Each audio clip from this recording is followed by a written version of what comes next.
إذا أنت راسب بالتوجيهي أو معدلك قليل أو بين قوسين مفلس، يعني معكش تكمل جامعة، في حلول تانية غير الجامعة، وبالعكس ربما تكون هي أقصر لسوق العمل ومدرة مال أكثر في حالات كثيرة. اليوم بدنا نحكي عن التدريب المهني والمهن والحرف والصناعات. أنا بنصح الطلاب اللي دخلهم محدود وما بيقدروا يكملوا جامعة، اللي معدلاتهم شوي متدنية، واللي ما حلفهم الحظ في التوجيهي. وبالمناسبة لهدول النظام التوجيهي مش آخر الدنيا، أنت في أسبوعين ثلاثة ما بزبط تحدد مستقبلك، ممكن تكون أنت نابغة بس صار معك ظروف ورسبت في التوجيهي. خلينا نقول شو بتقدر تستفيد من برامج التدريب المهني. بداية برامج التدريب المهني هي برامج معتمدة من الوزارات المخصصة لإلها، فأنت بكون معك شهادة رسمية، بتقدر تدخل سوق العمل بعد 6 شهور وسنة وسنتين. ممكن تقدر تدرس تخصصات للشباب وللبنات فيها، مثلا للبنات كوافيرة، ممكن تشتغل في الكوزماتكس، ممكن الخياطة، وتخصصات تانية زي الطبيخ والحلويات وما إلى ذلك. تخصصات تانية للشباب زي الدهان، النجارة، الحدادة، فلاط، صيانة الموبايل والكمبيوتر، صيانة السيارات،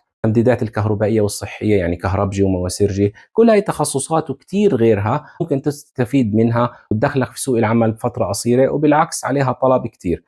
ما تنسوا انه صح في ناس تشتغل هاي التخصصات وممكن يقولوا لك فيش سوق كتير اليوم.